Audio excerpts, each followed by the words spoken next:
Good morning बच्चों। आज हम क्लास 6 का सिविक्स पढ़ेंगे। इसका दूसरा चैप्टर जिसका नाम है डाइवर्सिटी एंड डिस्क्रिमिनेशन। ठीक है, विविधता और पक्षपात।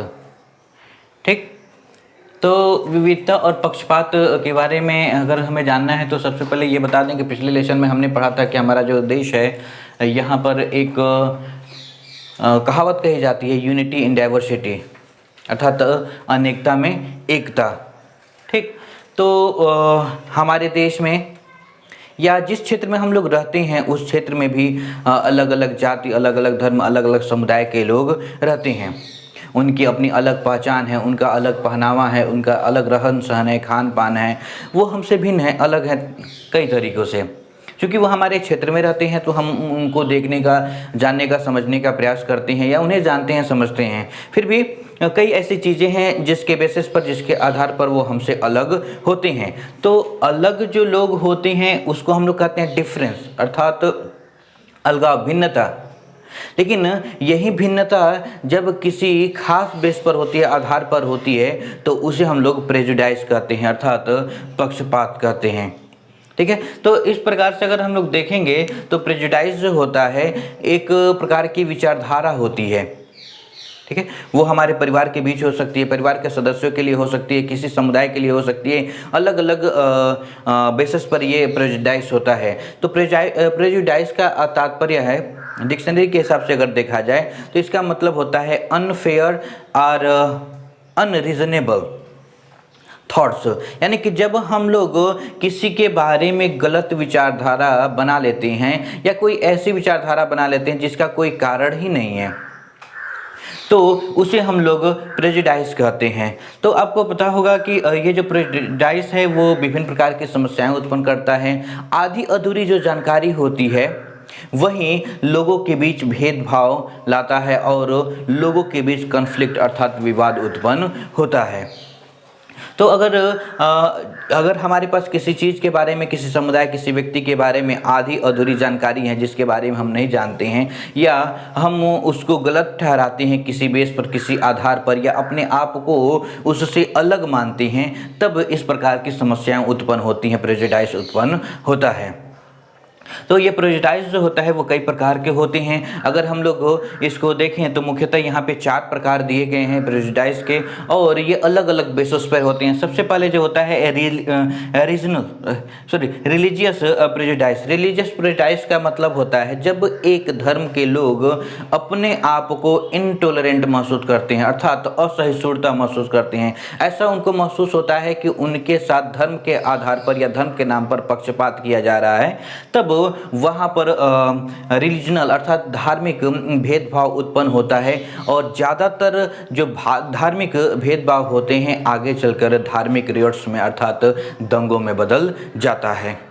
दूसरा जो होता है रीजनल प्रेजुडाइज, अर्थात जब एक विशेष क्षेत्र के लोग दूसरे क्षेत्र के लोगों के साथ भेदभाव करने लगते हैं किसी खास बेस पर। जैसे कि ज़्यादातर हम लोगों के देश में देखा जाए तो जो मजदूर हैं वो एक राज्य को छोड़कर दूसरे राज्यों में जाते हैं और वहाँ पर काम धंधा करते हैं, तो वहाँ के जो लोग होते हैं वो उन मजदूरों के साथ बुरा व्यवहार करते हैं, उनके साथ पक्षपात करते हैं, भेदभाव करते हैं या उन्हें भगाने का काम करते हैं। तो इस प्रकार की समस्या जो भेदभाव उत्पन्न होता है उसे हम लोग रीजनल प्रेजुडाइज कहते हैं। हमारे देश में जो रीजनल प्रेजुडाइज है खासकर देखा जाए तो पश्चिमी क्षेत्र में है, यानी कि मुंबई, गुजरात या फिर दक्षिणी भारत में देखने को मिलता है।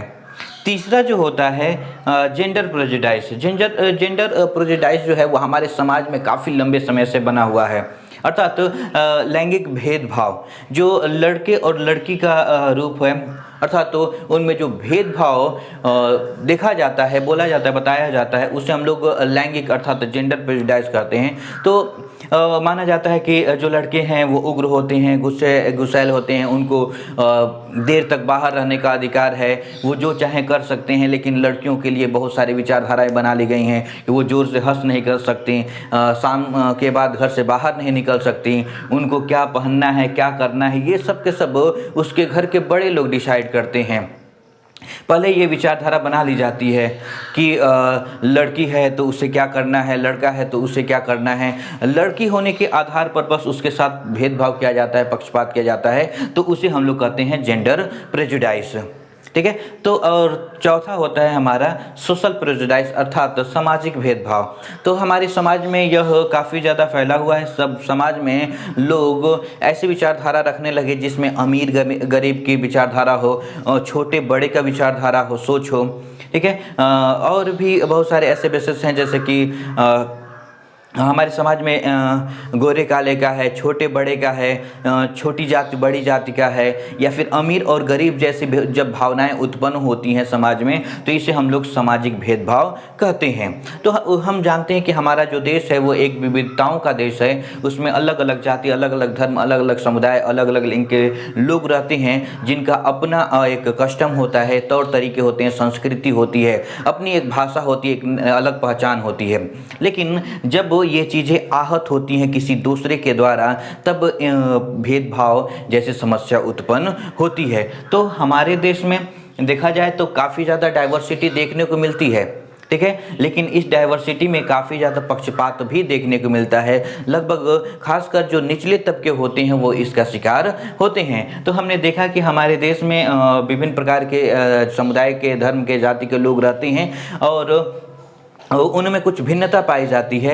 लेकिन जब किसी बेस पर, किसी आधार पर हम लोग अपने आप को प्रताड़ित महसूस करते हैं या फिर किसी के बारे में अधूरी जानकारी जानकर उसके बारे में अपनी राय प्रस्तुत करते हैं, बना लेते हैं, तो उसे हम लोग प्रेजुडाइज कहते हैं। ये 4 प्रकार के होते हैं। पहला होता है धार्मिक प्रेजुडाइज, यानी कि 2 धर्मों के बीच एक धर्म का व्यक्ति दूसरे धर्म की अपेक्षा लगता है कि उसके साथ बुरा व्यवहार किया गया है या उसके साथ पक्षपात किया गया है, भेदभाव किया गया है, तब ऐसी समस्या उत्पन्न होती है। जब एक क्षेत्र के लोगों को यह महसूस होता है कि दूसरे क्षेत्र की अपेक्षा उन्हें कम ध्यान दिया जा रहा है, उनके पास कम अवसर मिल रहे हैं, तब यहाँ पर क्षेत्रीय भेदभाव उत्पन्न होता है। जब लड़के और लड़कियों में लिंग के आधार पर भेदभाव किया जाता है कि लड़कियां ज़्यादा देर तक घर से बाहर नहीं निकल सकती, उन्हें ज़्यादा ज़ोर से हंसना नहीं चाहिए, घर से बाहर नहीं निकलना चाहिए, तो इस प्रकार से लैंगिक भेदभाव उत्पन्न होता है। और उसके बाद समाज में लोग जब अमीर गरीब, छोटा बड़ा जैसी सोच रख लेते हैं